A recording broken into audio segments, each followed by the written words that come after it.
contrasting stories in the Word of God that I think merit mentioning, especially when it has something to say to us as to what I think God wants to share with us today. On top of a mountain, there's Peter, James, and John, and they're there with Jesus, and his garment begins to shine as white as light. And then Moses and Elijah show up, and it's called the Transfiguration of Jesus. In fact, Peter is so impressed with it that he wants to build some tabernacles and stay there. That sounds just about like Peter. As they're heading down, there's another story that's unfolding at the base of the mountain, and Jesus has already instructed them not to say anything about what they've just witnessed. When they get down to the base of the mountain, there is a scene that is totally opposite of what was taking place on top of the mountain. There was a father who has a demon-possessed boy that had brought his son to the disciples to cast out the demon, but they weren't able to do so.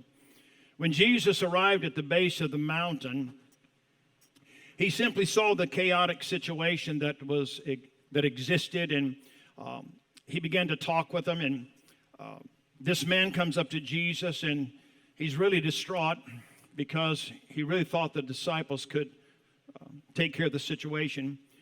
And Jesus asked him, what's going on? And the boy said, well, I brought my son to your apostles, but they couldn't accomplish the task.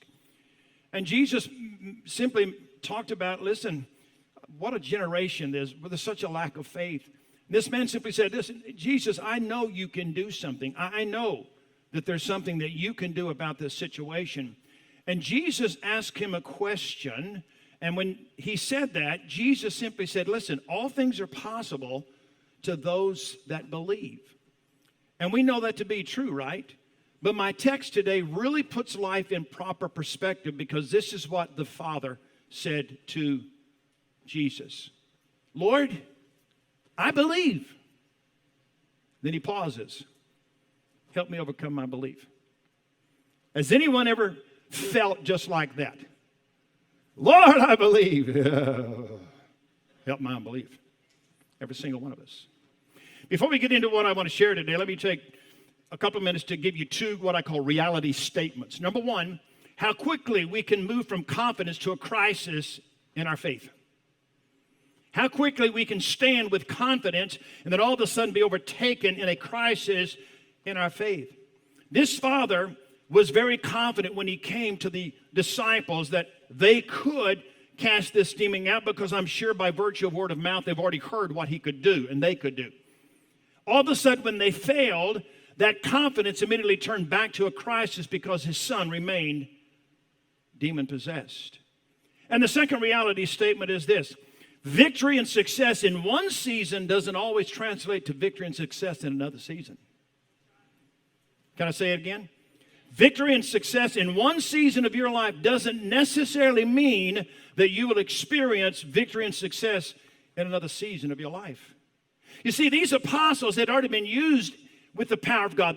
They understood what was taking place. They had the power of God on it. They had cast demons out. But on this particular time, in this season, something went awry. And they weren't able to do it. And so every single one of us, at some point in our life, has stood with a profound sense of confidence, only to be followed in a crisis where we have to say, Lord, I believe, but help my unbelief. There have been seasons in my life when I've experienced that overwhelming sense of confidence of what God can and will do, has done, followed by a season that it wasn't quite as profound. And so this whole sermon is about, let me tell you my story of what's happened. I've got a graphic there that will show you something. This statement that is up there is a statement that God gave to me in 2003 when the church that I was pastoring then over in DeSoto was undergoing a major transition because of black mold that infested the whole building. So we had to vacate the 18,000 square foot building, and they had put up tents so we could worship for about 4 months right through the heart of the summer. It was a long drawn out period. And so I'd go up every morning and I'd pray. And one particular morning, God gave me this statement. He said, I will not act or respond to the visible, but stand in faith and dare to believe God for the impossible. That's what God gave me. It's been sort of my theme and what I stand on. And there have been seasons in my life, ladies and gentlemen, where that was real and valid, and I could stand without fear and favor. God, I stand here no matter what I see. But you know what? There have been seasons when it wasn't quite like that. Have you experienced that? I have. And so let me share the story of some of the struggles that I have had, and then we'll get into the three things that I really want to share with you. I have always been very healthy. As a kid growing up, I was never sick. I never missed school. If I missed school, Mother would make me eat squash, and that motivated me to go back to school no matter how I felt. And so there was a motivation to get away from that squash and get back into school. And so I've always been healthy. Still at 70, I've had my physical. Everything is perfect, wonderful. And so I'm in great health. Most of my issues in life have always been tied into surgeries. And so in 1974, when Sherry was pregnant with Tammy, I experienced my first ruptured disc, which required a surgery in 1974 at St. Paul's Hospital. And so I had to recover from that. It was off several months, and then things seemed to be better in my back.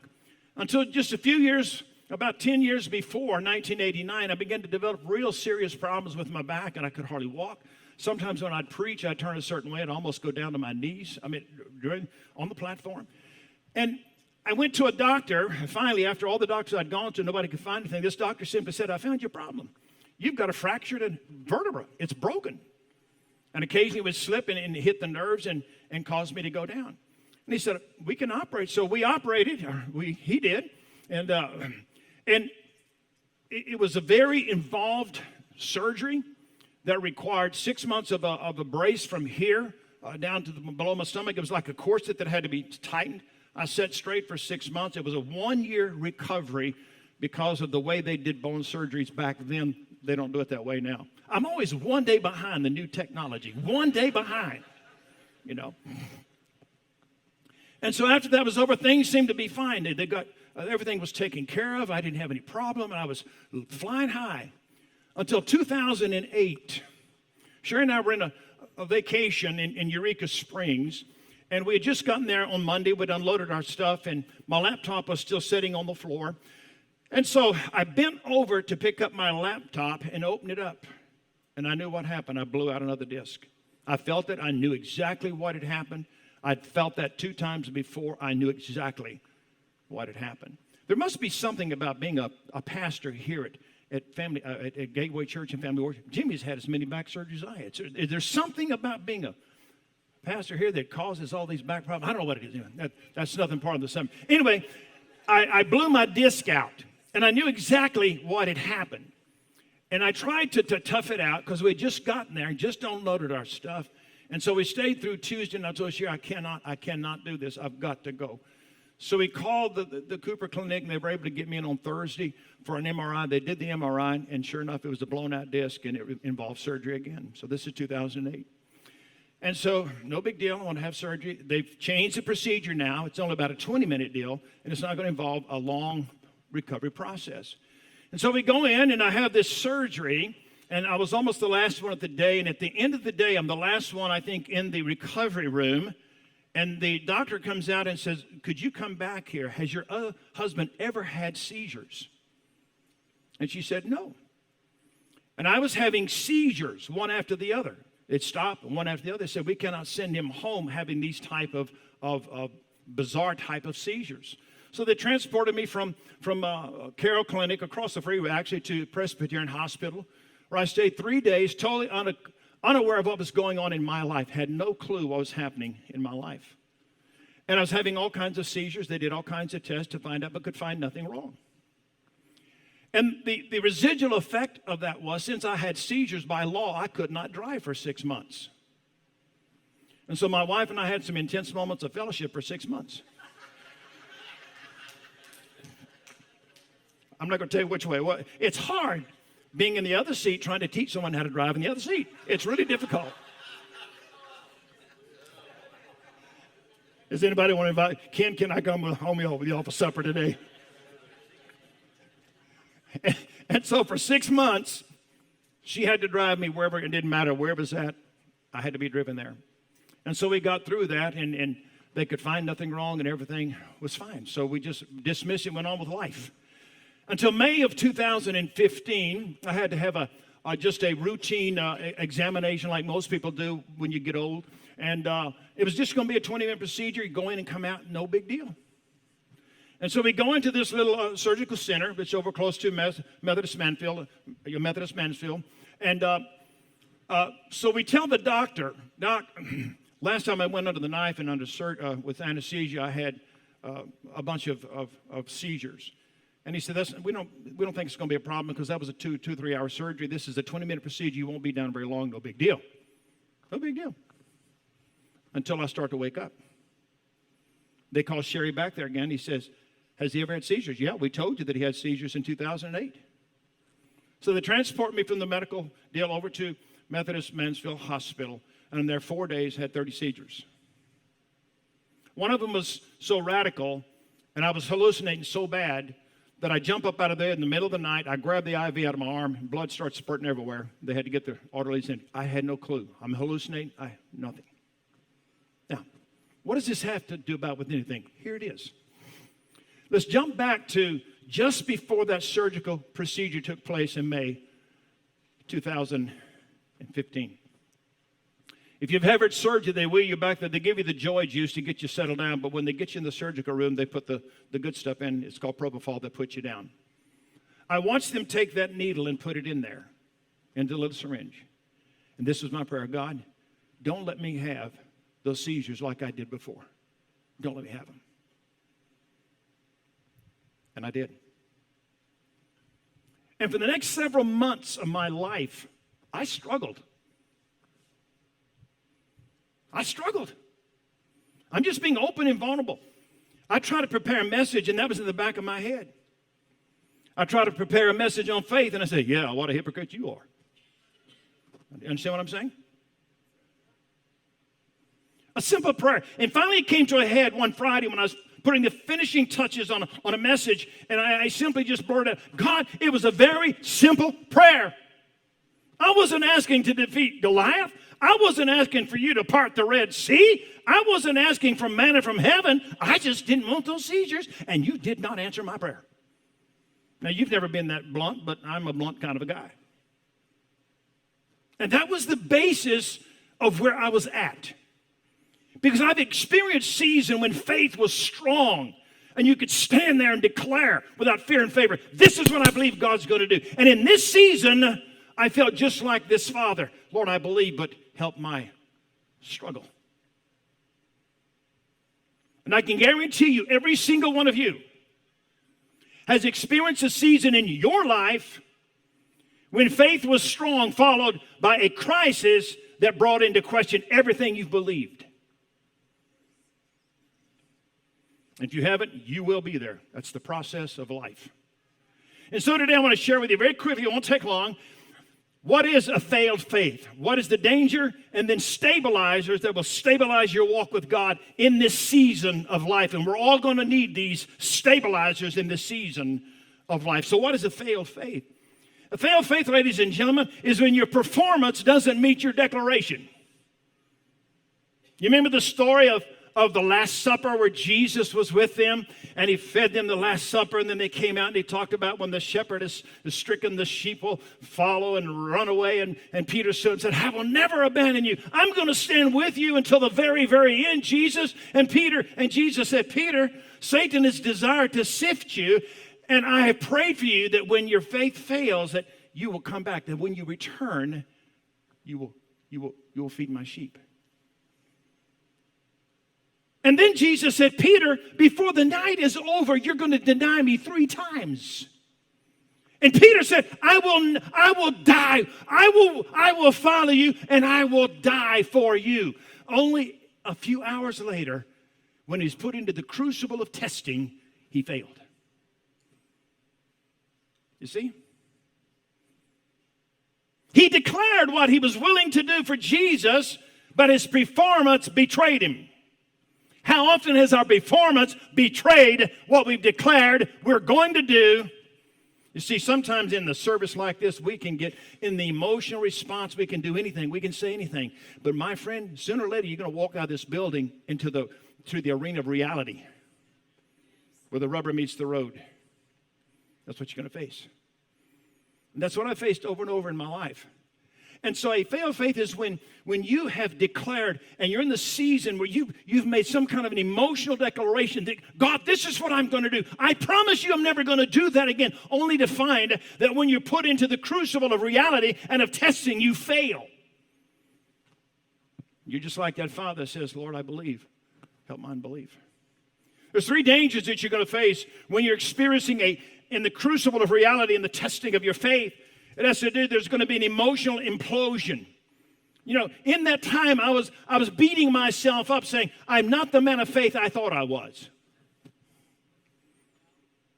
I mean, after all, you didn't die from it. A few seizures. You were there for 4 days. Sherry was suffering. She had to stay up and watch all this stuff. You were asleep you were under la-la stuff. You had no clue what was going on.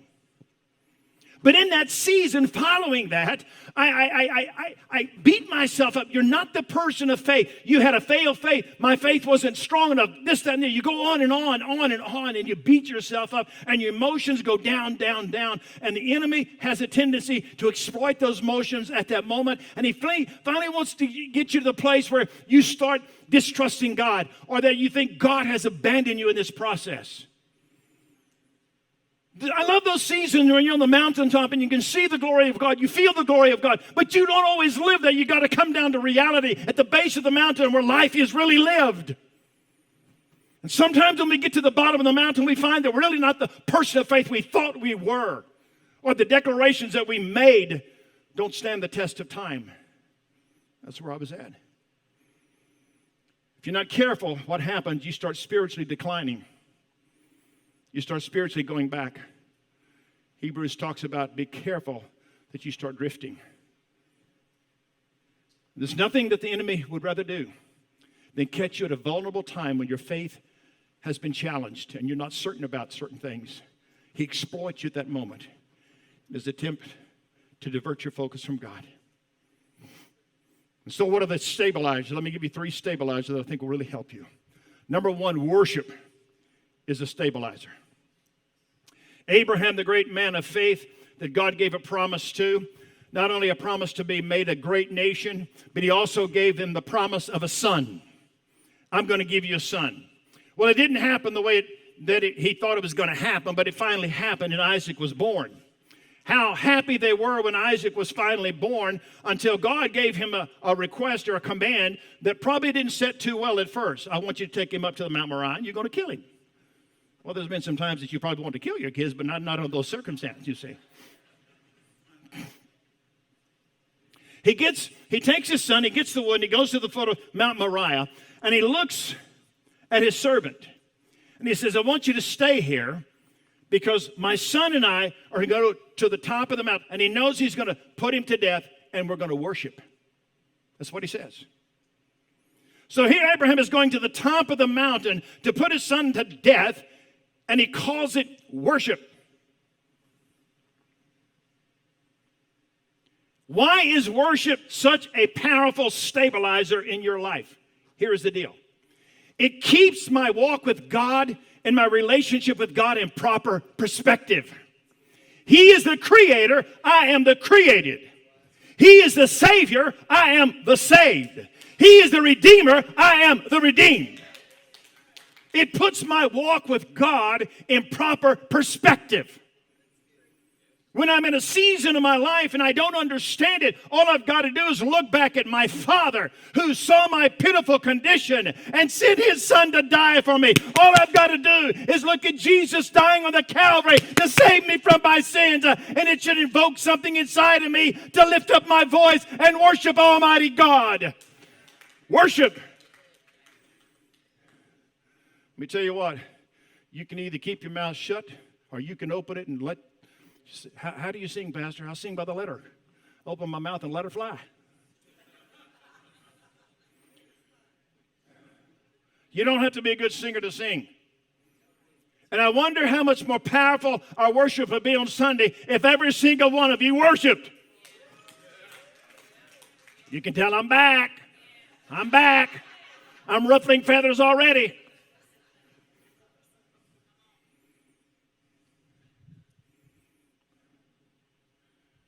I mean, well, I've already messed it up, so I just will go ahead and get it over.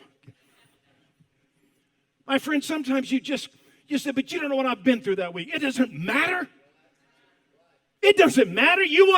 The problem is that some of you are still imploding when you get to the house of God, because you're doing is just looking at everything you've gone through that week instead of looking at your answer, which is Jesus Christ, and exalting His name and offering a sacrifice of praise. Sometimes you got to praise and sing when you don't feel like it. And that's the true test of worship. You see, when you're on the mountaintop looking at the glory of God, and you see the glory of God, it's easy to sing the great songs of faith. But when you're in the mountain, when you've gone down the mountain into the valley, and you don't feel anything, that's when your true test of worship happens. So, next Sunday, I expect something. Did you hear me? If I don't, I may stop the service. And say, okay, we're going to count 3. And we're going to worship. You're going to open your mouth, and you're going to let something out. Now, you don't know if I'm going to do that or not, do you? You just have to wait and see. You just have to wait and see. The second thing is trust. The second statement is trust. Look what it was said of Job. In the land of Uz there lived a man whose name was Job. This man was blameless and upright. He feared God, shunned evil. If you know the story, in a matter of just hours, Job lost everything. Simply because God permitted Satan and his emissaries to attack him. He said, you can do anything to him, but you cannot take his life. And so in a matter of hours, he lost his animals. He lost all of his crops. He lost all of his kids. Everything. All he had left was, of course, the 3 friends and a wife that simply said, curse God and die. With a wife like that, you don't need one.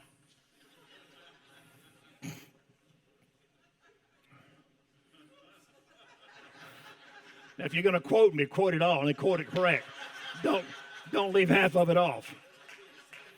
I know some of you are going to say, you know what Pastor Shull said about his wife? You don't need one. I can just hear what you're saying. So why is trust so important?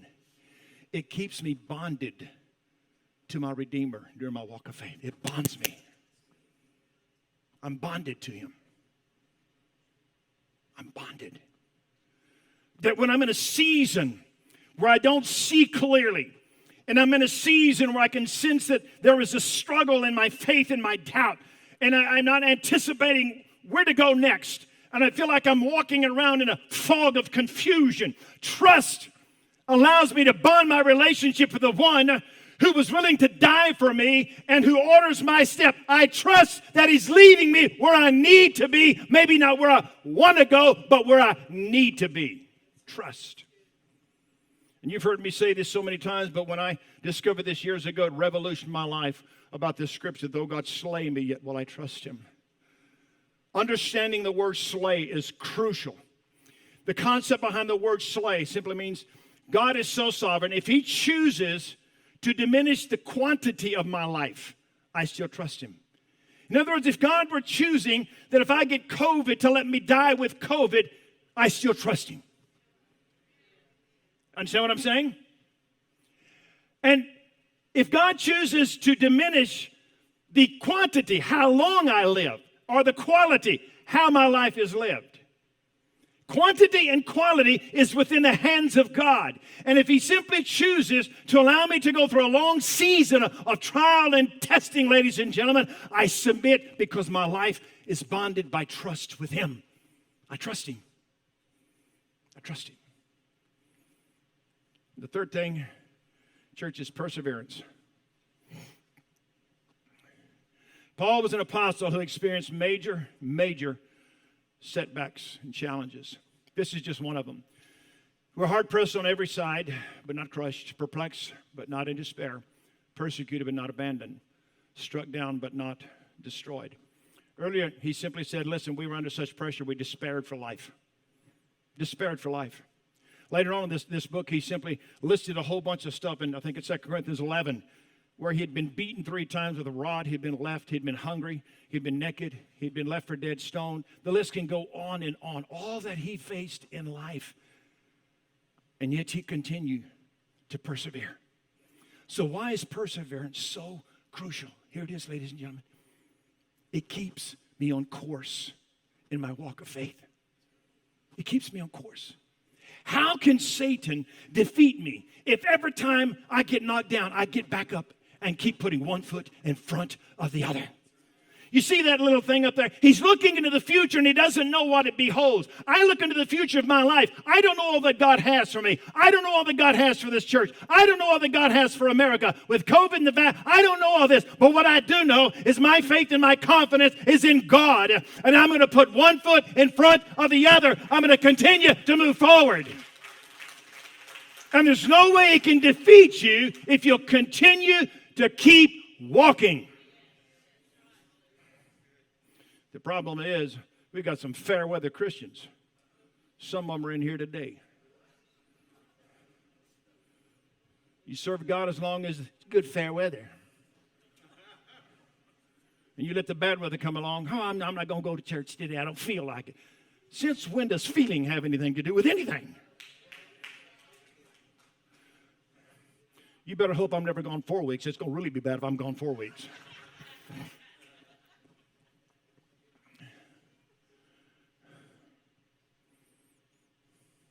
There's something that needs to be said about commitment to Christ. It's one thing to get saved, but it's another thing to be a disciple, to follow him, and have to go through everything that you might have to go through as a disciple of Christ, especially in this emerging season. If you notice, starting next week, there's going to be 3 sermons, 3 prophetic series on it. About America, we're standing in contempt of God. The vaccine, where is this headed? I'm going to answer some of those questions. And the third thing is a prophetic cry. We need anguish to rise up in our heart for the nation where we're at. I'm going to give you my final thought, and I'm going to give you the closing deal. So here's my final thought. Doubt requires validation, while faith stands without proof. You see, in my season of doubts, I want God to give me a little bone. God, can you throw me one little something that you're there and that you've heard me and that it's happening? Have you ever been there? I have. Give me a bone, oh God, just a little bit of a little fish bone, just something. That's doubt. Faith doesn't matter.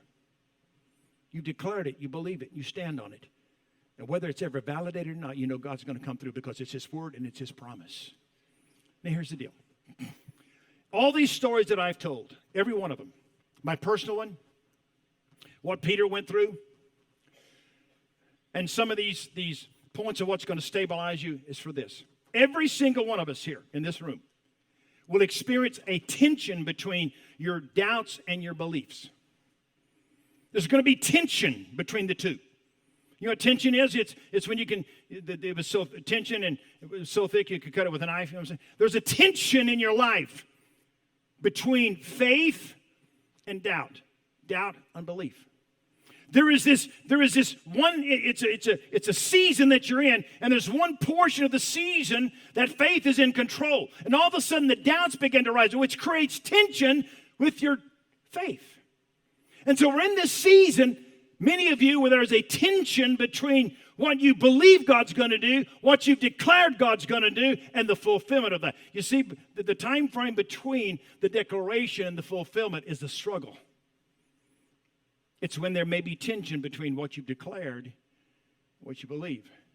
Now let's go back to this story and see what Jesus did, because to me it's profound. After this man had said to Jesus said, there's not enough faith. What's going on around here? Of course, the apostles later on asked him about that. And Jesus looked at this man, and in spite of his declaration, help me without my unbelief, what did Jesus do?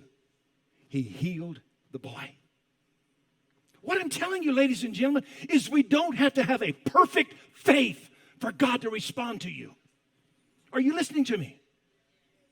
In the season when there is tension between what you believe God is going to do and what is not happening, and that tension is there, God has not abandoned you. And God is still with you. And I believe in due season, God is going to come through for you. But I just believe you have to stand, keep walking, keep believing. When you're in this season, when there's that tension between your doubts and your faith or unbelief, I want you to continue to worship God. Come to the house of God and lift up your voice and worship God in spite of everything that's going on in your life. Worship Him.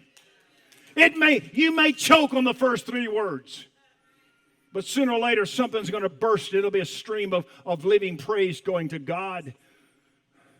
Church, trust Him. God knows what He's doing. In this season of America, God still knows what He's doing. In the season of every church and every life, God knows what He's doing and developing what He wants to take place, even here at Gateway Church.